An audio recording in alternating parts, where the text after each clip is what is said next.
Écoutez bien les boucliers de viande, parce que ça y est, c'est l'heure. Le clown le plus dément qui ait jamais existé est ressorti de sa tombe une fois de plus. Et je suis ici pour vous annoncer que sa dernière série de crimes ne sera pas aussi terrible que ce que vous avez pu entendre. Ce sera pire. Vous savez que notre ami Art ne perd jamais de temps, alors n'en perdons pas non plus. Entrons dans les meurtres les plus horribles que le monde ait jamais vus. Et je vais vous expliquer les erreurs commises, ce que vous devriez faire et comment battre Art le clown dans Terrifier 3. On est quelques nuits avant Noël dans un quartier tranquille de banlieue. Mais je suis sûre que rien de bien méchant ne va se passer ici. Les parents dorment à point fermé quand leur petite fille Jules entre en disant qu'elle a entendu quelqu'un sur le toit. Bien sûr, sa mère pense que tout ça est dans son imagination, mais oh maman, n'est-elle pas sur le point de commettre sa plus grosse erreur? Un peu plus tard, Jules se réveille encore avec d'autres bruits venant de l'intérieur de la maison. Et quand elle regarde au rez-de-chaussée, le Père Noël est là, planté juste devant le sapin. Quelque chose dans ce Papa Noël semble un peu bizarre. La fillette s'abrite donc derrière une porte et regarde le Père Noël sortir une hache de son sac et se diriger vers l'étage.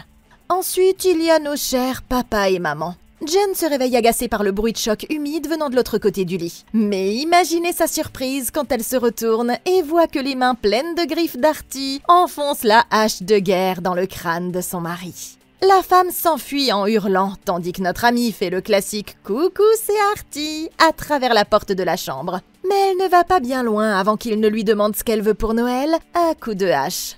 Le Père Noël psychopathe arrose les couloirs de son sang et coupe brutalement le bras de la jeune femme avant de l'achever d'un coup de hache dans la caboche. Après une dure nuit de labeur, Art prend une pause pour savourer du lait et des biscuits. Et il fait même la vaisselle une fois qu'il a terminé. Ça fait donc 2 morts et il en reste 14. Ok, une chose est sûre, cette famille était définitivement sur la liste des méchants du Père Noël. Maintenant, si vous en savez un tant soit peu sur Art le clown, il est évident que ces gens étaient complètement foutus dès qu'il s'est pointé.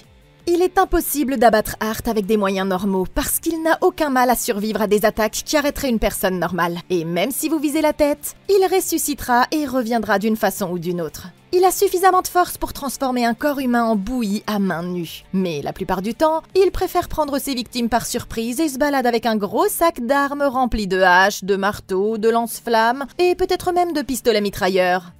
On ne sait donc jamais vraiment ce qu'il va apporter dans un combat.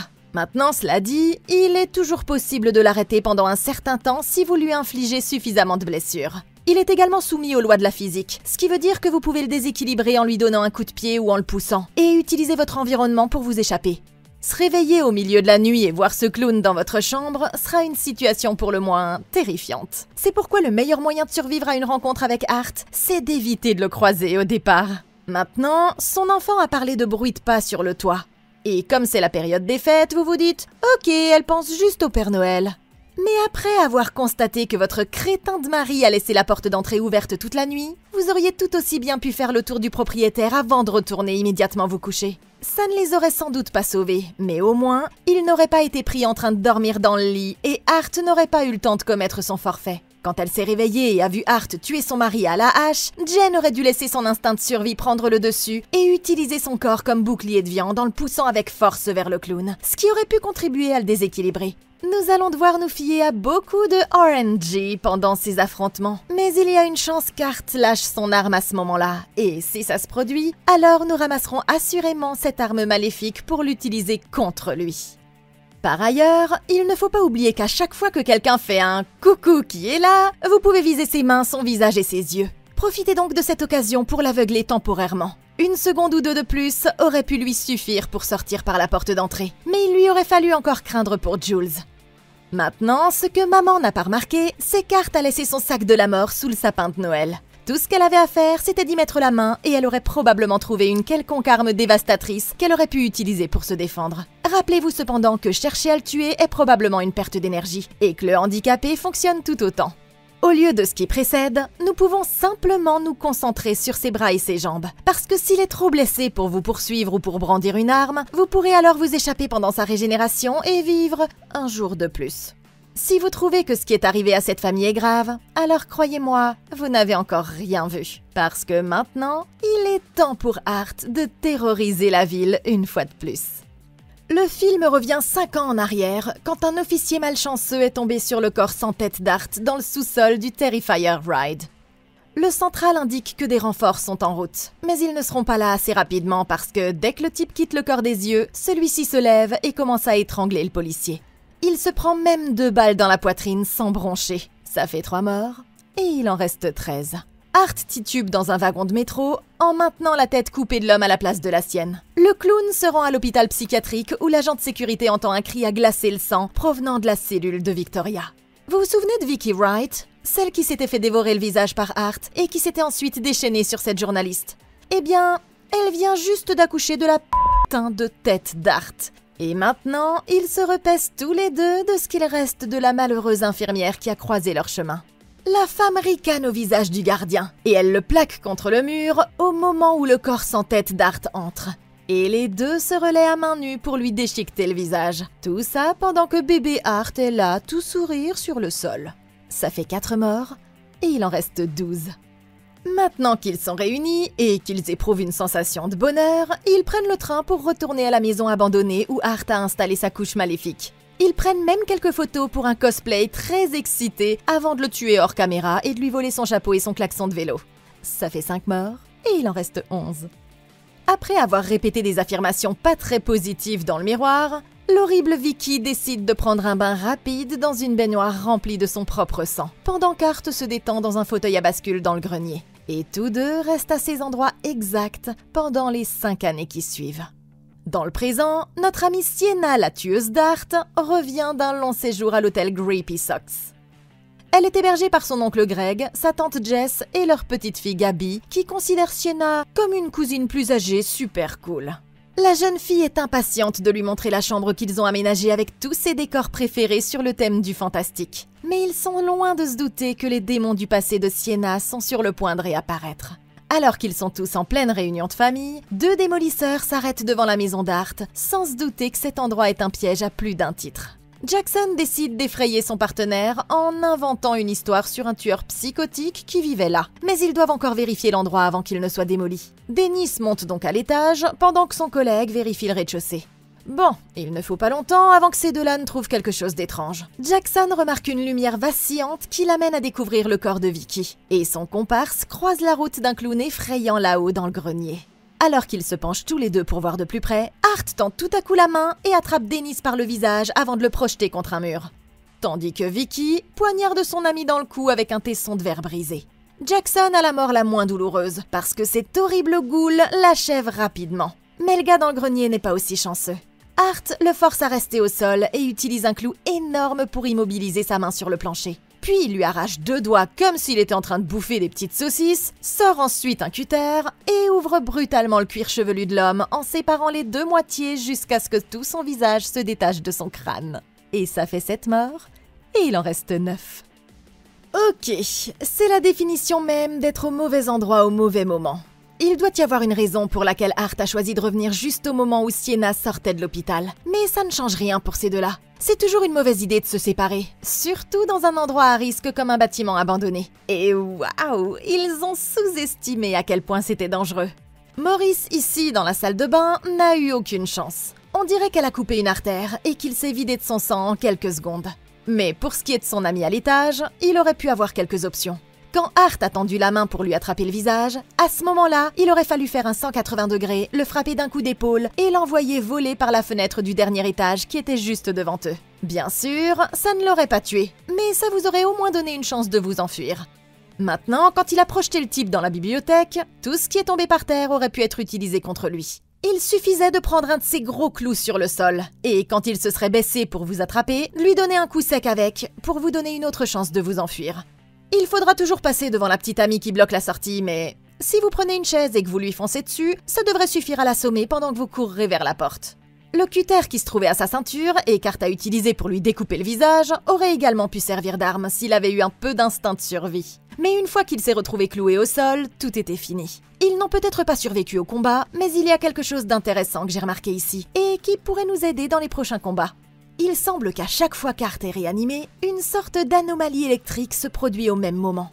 Quand il a été réanimé en tant que tête de bébé à l'hôpital, c'était pendant un orage. Et là, nous avons vu les lumières vaciller alors que le bâtiment n'avait pas d'électricité. Maintenant, en règle générale, nous savons que les entités surnaturelles comme les démons peuvent influencer et manipuler les champs électromagnétiques. Donc, ce qui est le plus probable ici, c'est que ces bouffées d'énergie sont une sorte de défibrillateur démoniaque qui réanime le corps mort d'Art, lui permettant de revenir du monde des ténèbres et de recommencer à commettre des crimes. Et si c'est le cas, alors il pourrait y avoir un moyen d'utiliser ses connaissances pour l'arrêter pour de bon.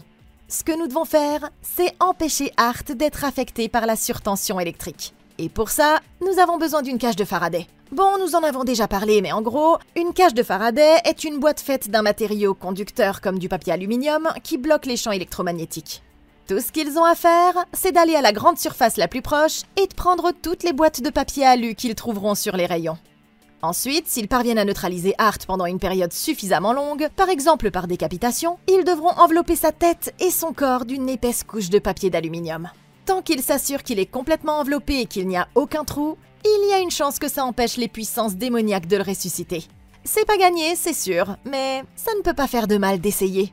Chez sa tante, Sienna essaie de passer un dîner normal avec la famille, mais elle continue d'avoir des visions de son amie morte, Brooke, qui reproche à la jeune fille de l'avoir fait tuer. Un peu comme Jack dans Le Loup-garou de Londres. Le zombie lui demande sans cesse de lui passer le riz, si bien que notre héroïne doit s'excuser et partir avant de piquer une crise.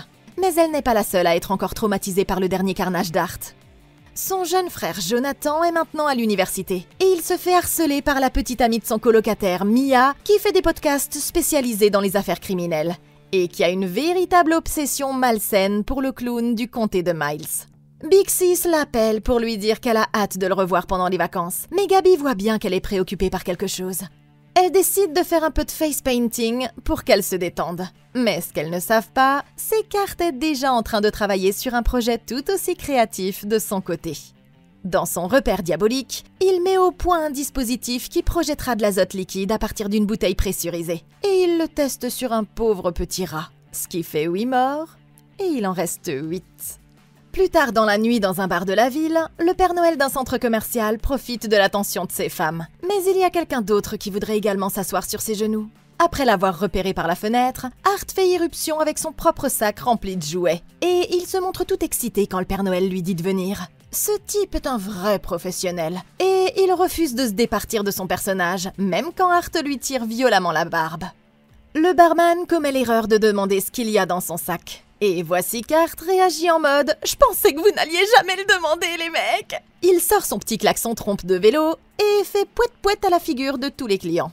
Alors que les pitreries se poursuivent, le barman commence à s'agacer et il demande à Art s'il peut voir une pièce d'identité. Le clown lui montre une pièce d'identité qu'il a volée à un ouvrier du bâtiment. Et le Père Noël dit aussi que ça suffit. Un choix qu'il regrette immédiatement, parce qu'Art lui recrache la boisson au visage et il commence à faire la petite commission du petit clown juste là sur ses genoux. À ce stade, même le Père Noël est prêt à péter un câble et le barman commence à lui dire d'aller se faire voir ailleurs. Mais avant même qu'il ne se rende compte de ce qui va se passer, Art sort son pistolet et abat les 2 hommes, si bien qu'il ne reste plus que Papa Noël et lui pour arranger les choses entre eux. Terrifié, l'homme supplie Art de lui laisser la vie sauve, essayant désespérément de faire appel à son côté humain. Mais au lieu de le laisser partir, le clown lui enlève son costume et attache le pauvre Père Noël à une chaise. Il est quasiment prêt pour aller inspirer un bon climat de Holiday Fear, mais il lui manque une dernière chose pour compléter son costume. Et c'est la barbe blanche caractéristique du Père Noël. Il va vers son sac, en sort un pulvérisateur d'azote liquide et commence à geler les jambes et les bras de l'homme. Et celui-ci hurle de toutes ses forces à cause de la douleur atroce. Une fois le corps congelé, Art saisit un marteau et commence à faire éclater les membres de l'homme comme du verre. Il saisit à nouveau son dispositif et pulvérise une giclée directement dans la tête de l'homme. Il prend le marteau et fracasse la moitié du crâne du pauvre homme alors qu'il est toujours en vie. Puis il lui arrache la barbe du visage et lui colle une bonne vieille carotte à la place de son nez manquant. Ça fait 11 morts et il en reste 5. Ok, je dois féliciter le Père Noël pour son professionnalisme. Mais il faudrait se rendre compte que quelque chose ne va pas quand il y a du sang sur les mains du type en question. La dernière fois que j'ai vérifié, c'était censé être Noël, pas Halloween. Quand Maurice Jackson a montré au barman un portefeuille qui n'était manifestement pas le sien, il aurait dû appeler discrètement les flics à ce moment-là. Maintenant, quand Art sort son Glock, on sait qu'il a fini de jouer. À ce moment-là, le Père Noël devait rapidement rouler sur le bar et s'en servir comme protection. L'autre gars s'appelait Smokey, ce qui signifie qu'il avait peut-être un briquet sur lui. Mauvaise blague. En prenant une bouteille d'alcool et un chiffon, il aurait pu préparer un cocktail Molotov pour le jeter aux pieds d'Art et s'en aller pendant qu'il s'enflammait. Quand il l'a attaché à une chaise, les choses se sont compliquées. Il semble que la corde était trop serrée pour qu'il puisse se libérer, ce qui veut dire que son seul espoir de survie était de basculer et de casser la chaise elle-même.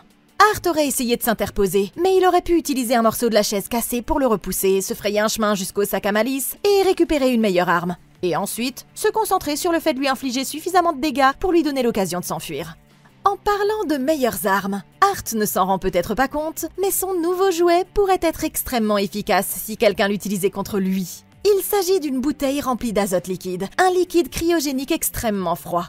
Quand il est pulvérisé sur le corps humain, il gèle les tissus presque instantanément, ce qui transforme l'eau qui s'y trouve en glace solide.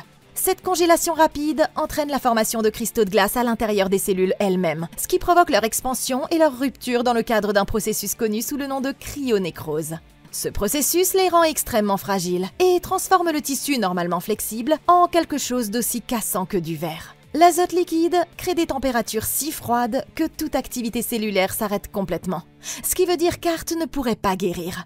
Il lui a fallu un certain temps pour se remettre de la décapitation de Leonardo. On ne peut donc qu'imaginer le temps qu'il lui faudrait si nous le réduisions en 1000 morceaux. Maintenant, si nous voulons redoubler de prudence, nous pourrions utiliser ces morceaux et les stocker dans une cellule cryogénique. Et avec un peu de chance, on n'aurait plus jamais à avoir affaire à Art.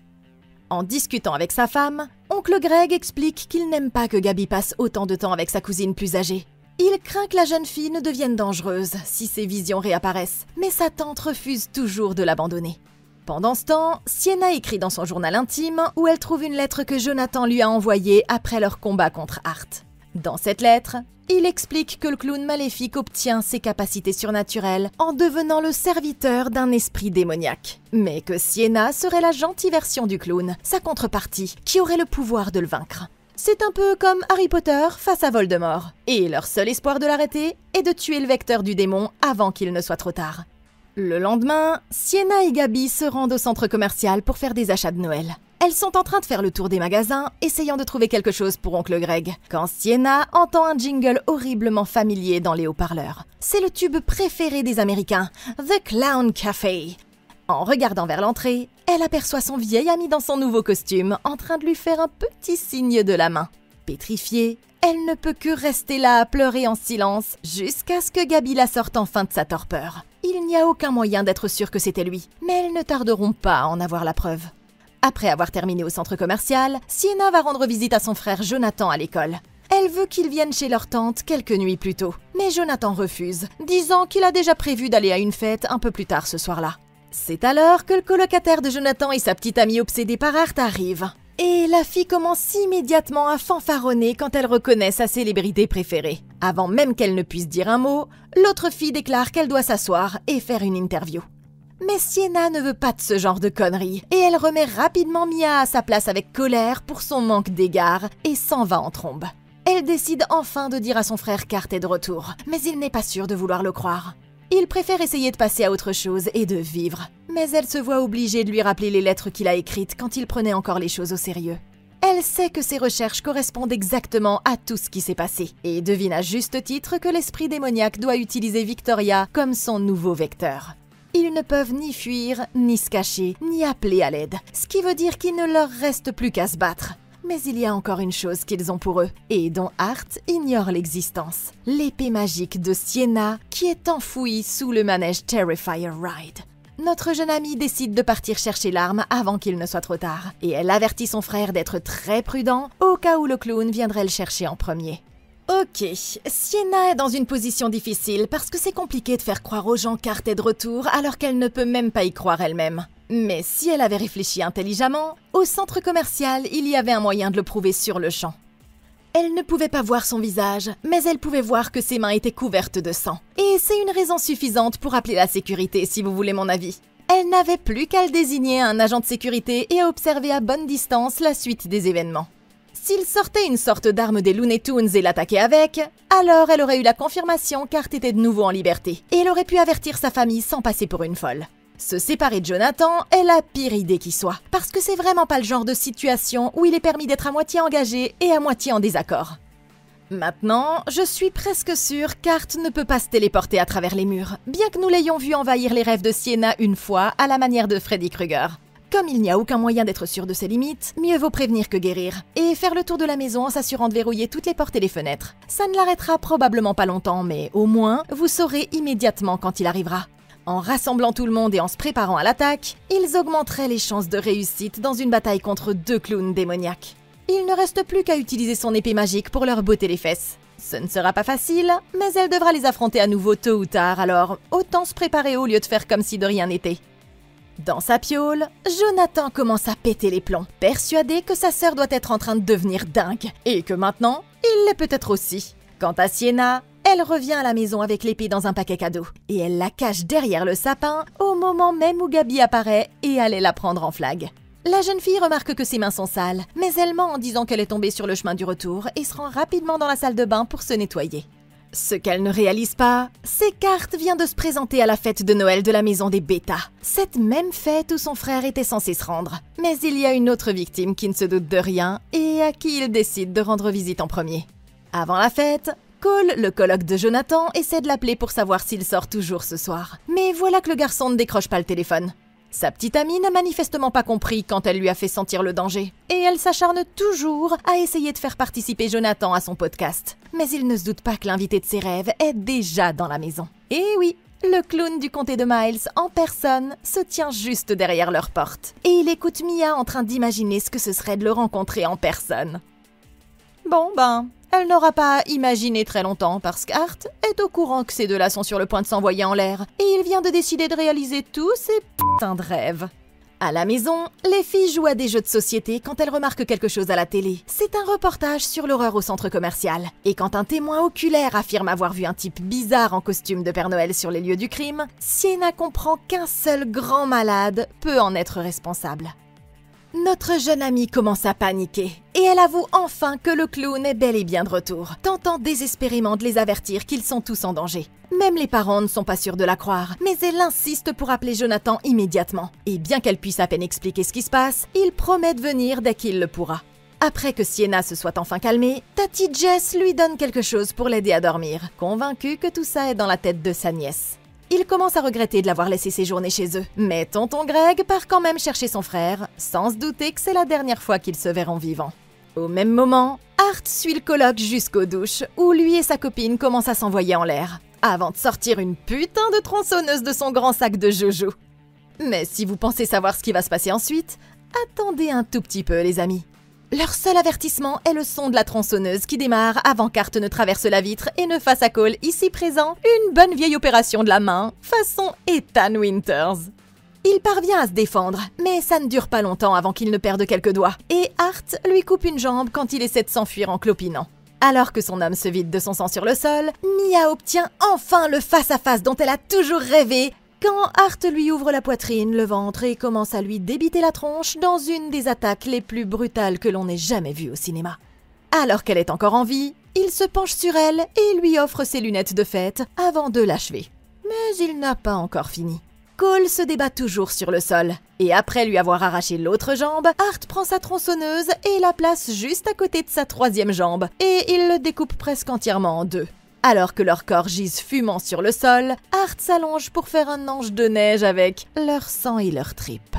Ça fait 13 morts, et il en reste 3. Ok, eh bien, bordel, je crois que c'est vrai quand on dit qu'il ne faut pas rencontrer ses héros, surtout quand ce héros est en fait un clown démoniaque assoiffé de sang. Ces deux-là n'ont rien fait pour attirer l'attention d'Art, qui passait simplement par là et a décidé qu'il avait le temps de tuer encore 1 ou 2 fois. Si vous êtes sous la douche et que vous entendez une tronçonneuse s'allumer, c'est qu'il est peut-être temps d'agir. Je sais pas, c'est peut-être juste moi? Art bénéficiait d'un avantage considérable. Il les a littéralement pris la main dans le sac, et pas que. Et il les a acculés dans un petit espace exigu, sans aucun endroit où fuir ou se réfugier, ce qui rendait la riposte presque impossible. De plus, il a utilisé une arme absolument terrifiante qui sera mortelle s'il réussit à les toucher ne serait-ce qu'une seule fois. Ces deux-là n'avaient rien d'autre que leurs mains nues et leur partenaire en guise de bouclier. C'est pourquoi, dans ce cas, la première chose à faire est de sortir de la douche et de se rendre dans un endroit plus grand, où on disposera de plus d'espace pour agir. Le coloc n'aurait pas pu faire grand-chose à part essayer d'esquiver l'attaque, mais pendant que lui se démenait pour attraper la tronçonneuse, Mia aurait pu tester quelques choix au lieu de ne rien faire.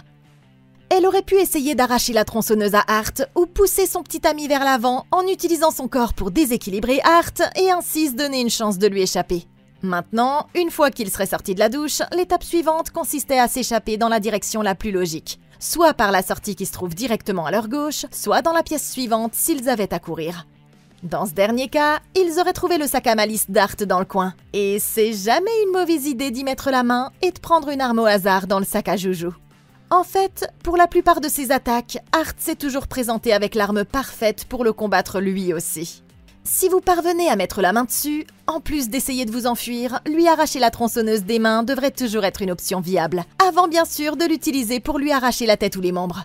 Et il devrait alors avoir besoin d'un certain temps de récupération avant de pouvoir s'en prendre à nouveau à eux. Au milieu de la nuit, Gabi se réveille en entendant un bruit étrange provenant de quelque part dans la maison. Et elle ne peut résister à l'envie d'aller voir ce qui se passe. Au même moment, son père arrive au dortoir pour récupérer Jonathan. Mais quand il essaie de l'appeler, le gamin se comporte bizarrement. Et ce qu'il ne réalise pas, c'est que c'est en fait le démon qui est au bout du fil. Dans un rêve, Sienna revit le souvenir du jour où son père l'a dessiné pour la première fois en ange guerrier prêt à combattre les forces du mal avec son épée flamboyante très badass. La jeune fille adorait ce dessin, mais quand elle avait voulu le lui prendre des mains, le visage de son père était devenu rouge et il s'était accroché avec une poigne de fer face aux horribles visions des batailles qu'elle devrait affronter par la suite. Elle se voit maintenant devenue adulte au milieu d'une forge infernale où une statue de Marie force un forgeron démoniaque à fabriquer son armure et son épée avant de se réveiller dans son propre lit. Il est un peu moins de 2 heures du matin et elle entend les parents se disputer à son sujet en bas. Restant silencieuse, elle se faufile en bas alors que les voix commencent à se faire plus fortes, disant qu'ils devraient la tuer pendant qu'ils en ont l'occasion. Mais il est déjà trop tard quand elle comprend ce qui se passe réellement. Lorsqu'elle se tourne vers la cuisine, elle est horrifiée de découvrir Victoria debout devant le four, tandis qu'Hart est occupée à clouer au mur le corps sans tête du coloc. Paniquée, elle se précipite immédiatement vers les escaliers, mais Hart la rattrape rapidement et la traîne à nouveau jusqu'en bas. Elle réussit à le repousser, mais il saisit la jeune fille et la jette à travers la table basse. Alors qu'elle tente désespérément d'attraper l'épée, il lui assène un coup de maillet sur la tête, l'assommant sans ménagement. Quand Sienna se réveille, elle découvre qu'elle a été attachée à une chaise et que sa bouche est recouverte de rubans adhésifs. Sa tante Jess est dans la même situation de l'autre côté de la pièce, et un objet effrayant ensanglanté est posé sur la table entre les deux, ce qui montre clairement que les clowns ont quelque chose de vraiment terrible derrière la tête. Hart donne une tape amusante derrière la tête de notre jeune ami quand il s'approche pour accrocher les tripes du colocataire au sapin. Quand elle lève les yeux, elle voit la tête coupée de tonton Greg avec l'étoile qui sort de son crâne. Vicky se lève et prévient Jess de ne pas crier avant de déchirer le ruban adhésif qui lui couvre la bouche. Il manque encore un membre de la famille, mais c'est alors qu'Hart ouvre le cadeau qui se trouve au milieu de la pièce, révélant un crâne humain dans une cage dont la chair a été dévorée par les rats de compagnie du démon. Maintenant qu'ils lui ont offert un cadeau, la goule dit qu'elle en veut un en retour. Et la jeune femme lui envoie un gros molar directement dans son orbite vide, comme dernière manifestation de résistance, sachant que c'en est fini pour elle. C'est alors qu'Hart s'empare d'un tube de verre épais et il l'enfonce brutalement dans la gorge de Tata, juste après qu'elle ait supplié Sienna de venger sa famille. Sienna ne peut rien faire d'autre que de les regarder quand ils installent les rats dans le tube, ni quand ils chauffent une des extrémités avec un chalumeau pour les forcer à entrer dans le corps de la femme. Et ils les laissent la dévorer vivante avant de lui trancher la gorge quand les rats sortent tous par son cou. Mais Sienna a encore une dernière carte à jouer. Ok, tu parles du pire Noël de tous les temps. Je suppose que Tata Jess et tonton Greg auraient dû garder leur distance finalement. Et du coup, ils auraient pu ouvrir les cadeaux demain matin sans avoir la moindre idée que ces crimes contre l'humanité étaient possibles. Mais comme d'habitude, toi et tes clowns démoniaques avez dû tout gâcher pour tout le monde. J'ai de mauvaises nouvelles, Sienna. Je viens d'avoir le pôle Nord au téléphone, et le Père Noël dit que tu as merdé. J'ai eu le sentiment que nous étions tous condamnés quand tu as laissé ce pauvre petit Jonathan sans défense rester tout seul à l'école, alors que tu savais qu'Hart était là pour le choper. Tu as été suffisamment soucieuse de sa sécurité pour aller déterrer une épée magique à l'endroit où tu as survécu à la chute d'un portail vers l'enfer. Alors fallait-il vraiment prendre des risques ici? Dis simplement à ce petit que la fête est annulée avant qu'elle ne se transforme en ses propres funérailles. Puis plus tard dans la nuit, quand tu as eu la confirmation qu'Hart était bel et bien de retour, Tu crois vraiment que la meilleure chose à faire était de séparer tout le monde pendant que toi, tu sombrais intentionnellement dans un sommeil profond? Je suis désolée, mais c'est quoi ce bordel? Tu penses sérieusement qu'à ce moment-là, c'était le moment optimal pour faire un petit somme?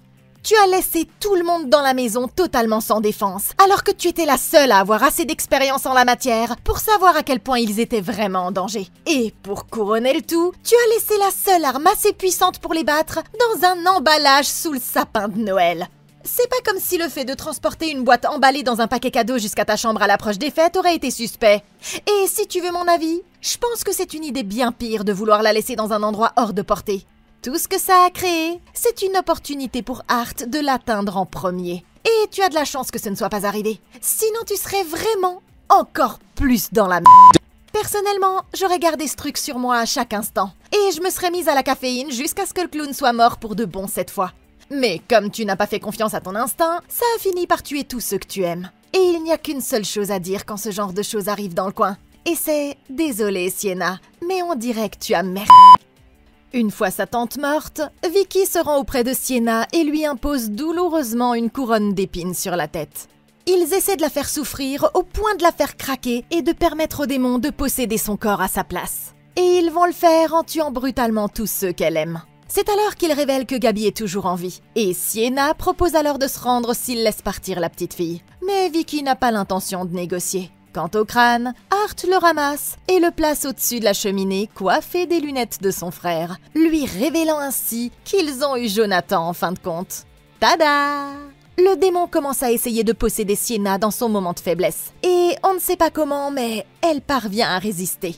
Frustrés, les clowns s'en prennent à la seule personne qui lui reste. Et c'est alors que Gabi s'excuse de ne pas avoir donné son cadeau à Sienna. Les clowns trouvent ça drôle, et ils décident de laisser aux filles un dernier temps de Noël. Elle montre alors la longue boîte derrière le sapin. Mais c'est là que les clowns commettent leur plus grosse erreur. Se moquant d'elle, le clown jette la boîte aux pieds de Sienna, lui disant de l'ouvrir elle-même. Mais bien sûr, il y a un rebondissement, et Art arrive avec un foutu gros marteau. Il lui écrase brutalement les mains et les réduit en bouillie alors qu'elle est toujours attachée. Et quand il la détache enfin, elle continue à se battre et à tout faire pour l'ouvrir, même si ses mains sont mutilées au-delà de tout ce qu'on peut imaginer. Tout ça pendant qu'Art continue à lui faire des sales coups. Elle parvient finalement à ouvrir la boîte et plonge la main à l'intérieur. Tout à coup, Sienna sort l'épée et tranche la gorge d'Art avant de se libérer et de la jeter comme une lance directement dans la poitrine de la vieille borgne. Alors que le démon s'effondre, elle retire l'épée et la plante encore dans sa bouche, avant de la tuer avec une simple et classique décapitation. Et ça fait qu'on en est à 16 morts. Mais les filles sont encore loin d'être sauvées. Sienna demande à Gabi comment elle savait ce qu'il y avait dans la boîte, et la petite fille admet que c'est parce qu'elle ouvre toujours ses cadeaux en avance. Leur moment de partage est littéralement interrompu quand Artie Noël revient avec la tronçonneuse. Mais à présent, Sienna est capable de le retenir grâce à son épée magique en renfort. En fait, Sienna commence même à lui botter le cul pendant une minute, le combattant dans la cuisine jusqu'à ce qu'elle fasse presque la même erreur que celle qui a fait tuer Tara dans Terrifier 1. Mais cette fois, ça ne lui coûte qu'un coup de tronçonneuse dans le ventre. Mais il va en falloir bien plus que ça pour l'arrêter maintenant. Même après avoir perdu son épée, elle commence à y aller avec les mains pour frapper Art, et elle le tabasse sur le plan de travail. Mais ce clown, il est vraiment pas drôle. Il réussit presque à la voir en lui poussant la tête vers la tronçonneuse, mais il s'avère qu'attraper Art par les couilles, ça marche super bien. Alors que la bataille se poursuit dans la pièce voisine, la tronçonneuse d'Art se coince dans la table de la salle à manger, et il commence à étrangler la fille avec l'intestin grêle du mort à la place. Elle n'a d'autre choix que de passer en mode bestial. Et elle est obligée de croquer directement dans cette merde, avec une action si brutale que ça prend même Art le clown par surprise. Et au moment où il se retourne pour continuer le combat, notre jeune héroïne l'atteint finalement en plein dans la poitrine. Et elle le plaque contre le mur. Au moment où elle semble avoir les choses en main, Art lui adresse un sourire diabolique, tandis que le sang du démon fond directement à travers le sol, provoquant la chute de sa cousine dans le trou. Forcée de faire un choix, Sienna se précipite pour la sauver, agrippant la lame de l'épée tout en tendant la poignée. Mais elle ne peut pas tenir, et l'épée et sa cousine finissent par tomber dans le portail. Quand elle lève les yeux, elle se rend compte qu'Art est parti lui aussi, s'échappant par la fenêtre dans la nuit froide et enneigée. Elle arrache la couronne de sa tête et remarque que les blessures sur ses mains commencent à guérir rapidement. et elle fait le serment de sauver Gabi, quoi qu'il lui en coûtera. Quant à Art, il est assis à l'arrêt de bus, attendant le prochain bus de transport en commun malchanceux qui passera par là. Il y a une femme à bord qui lit un livre d'horreur intitulé « Le 9e cercle » et le chauffeur de bus dit qu'il préfère les comédies romantiques à tout ce qui est gore. Eh bien, mon pote, il semble que tu te sois trompé de genre, parce que c'est le moment que choisit Art pour monter dans le bus. Et il prend place juste en face de la gentille dame, la fixant avec son expression démoniaque et ses gros yeux. Il sort son klaxon et donne à chacun un coup de pouette avec un grand sourire. Mais il va nous falloir attendre la prochaine fois pour savoir si Sienna aura sa vengeance. Terrifier 3. Il était comme Terrifier 2. J'ai beaucoup aimé ce film de Damien Léon et son équipe. J'arrive pas à croire qu'ils aient réussi à le réaliser si près de la sortie du film Joker 2 et qu'ils aient gagné plus d'argent dans les salles que Joker 2. C'est tout simplement le gang des clowns, le règne des clowns. Où sont tous les Jugalos? Non, sérieusement les gars, dites-moi dans les commentaires si vous auriez fait quelque chose différemment. N'oubliez pas de consulter la playlist de Comment battre pour d'autres vidéos comme celle-ci. Je suis là pour vous. Moi, je vous retrouve dans la prochaine vidéo. Et d'ici là, passez une excellente journée!